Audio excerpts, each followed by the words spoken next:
Back from Nato. I was there for the past 3 days. I had the chance to meet with many of my colleagues. I met also with the new Secretary General of NATO, Mark Rutte. We spoke about Ukraine, of course, the Middle East, China, the Indo-Pacific. And one thing is clear is the world is getting tougher. And conflicts that we're seeing in the world are linked. And therefore, we need to be more robust in our response. And so, tomorrow, I'll be announcing our new Arctic foreign policy. I'll be doing so along with the Minister of Defense, and we'll have more to say tomorrow. Donc, juste en français, je reviens de l'OTAN. J'ai eu beaucoup de conversations, de rencontres avec plusieurs de mes homologues. J'ai rencontré également le nouveau secrétaire général de l'OTAN. Nous avons parlé de l'Ukraine, du Moyen-Orient, de la Chine et de l'Indo-Pacifique de façon générale. Et une chose est claire, c'est que le monde s'en vient de plus en plus difficile. Les conflits sont interreliés et en même temps, notre réponse doit être beaucoup plus robuste. Alors, c'est pourquoi demain, j'annoncerai notre nouvelle politique étrangère sur l'Arctique et je serai là avec le ministre de la Défense pour être capable de parler de comment on envisage l'Arctique, comment nous allons travailler avec les gens qui vivent dans l'Arctique, mais aussi avec nos pays alliés. Madame Joly, le portrait dans le New York Times, ça a fait beaucoup jaser. Est-ce que c'est le début de votre course à la direction?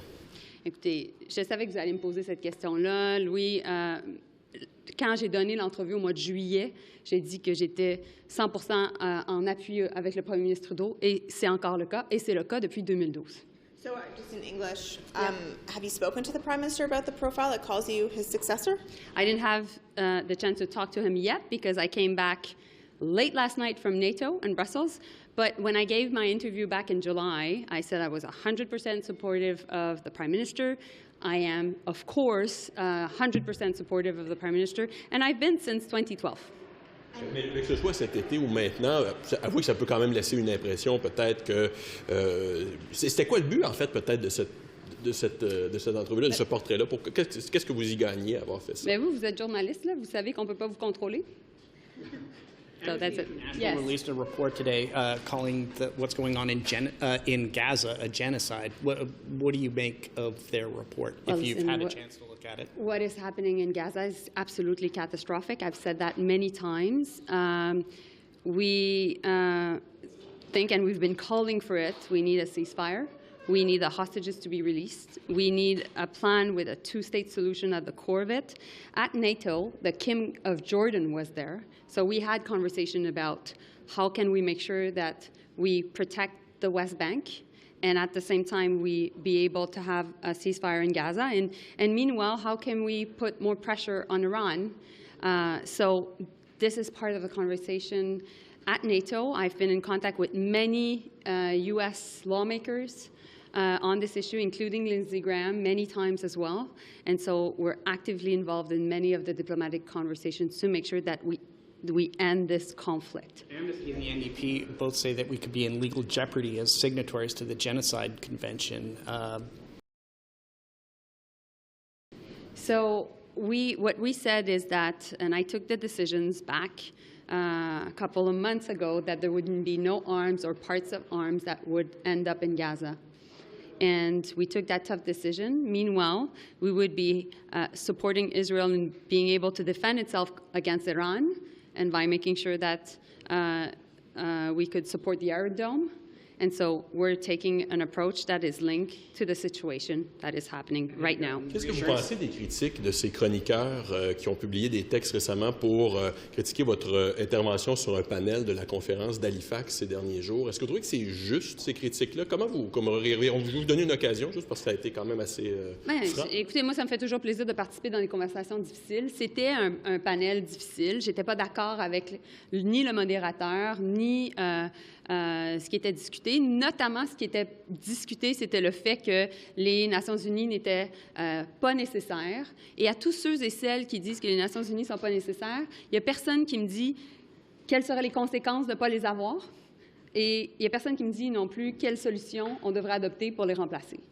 Je sais que les Nations unies sont loin d'être parfaits, mais le Canada est un pays qui est un pays de moyenne taille, qui est une puissance moyenne, en fait, qui est un pays de principe, qui bénéficie d'avoir des règles claires, et c'est ce qui nous aide en participant activement aux Nations unies. Maintenant, je suis d'accord avec le fait qu'il faut investir plus en défense. Je pense que le monde est un endroit beaucoup plus difficile et donc le Canada doit augmenter ses dépenses militaires parce que c'est la réalité dans laquelle on est aujourd'hui.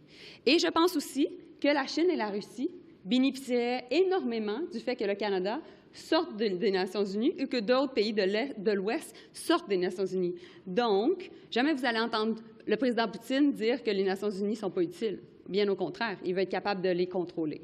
Alors moi, je pense que, alors que les conservateurs disent qu'ils ne croient pas aux Nations unies et qu'ils veulent sortir le Canada des Nations unies, je pense que ça aurait des impacts géopolitiques immenses et que, à terme, ça serait vraiment mauvais pour le Canada. On that note, though, Mr. On the point to Louis on the Halifax Forum, you received, very bad reviews from some columnists, some opinion writers on that. At the same time that this New York Times column came out, we saw with Anita Nod, for example, that she was demoted when her leadership rumblings became too strong or too loud in the opinion of the PMO. Are you concerned that that is coming your way as well? My job is to do my job. So what I'm doing right now is engaging with my counterparts to try to find ways to bring back peace to the Middle East, to support Ukraine and Ukrainians, and at the same time also to make sure we have a good relationship with the U.S., and including having also a very strong stance on the question of China. And I'm having tough conversations. I don't agree with everybody that are participating in panels. And just on that, I'm pushing back very strongly against any form of argument that Canada should be getting out of the UN. I think it's ridiculous. I think it's reckless, and I think that it would have a long-term, and it would have a long-term negative impact on Canada standing in the world. Stand behind you in your role. I stand behind him. I'm convinced also that that's the case as well. So, Les critiques en fin de semaine étaient justifiées, Madame Joly? Pourquoi vous êtes déçue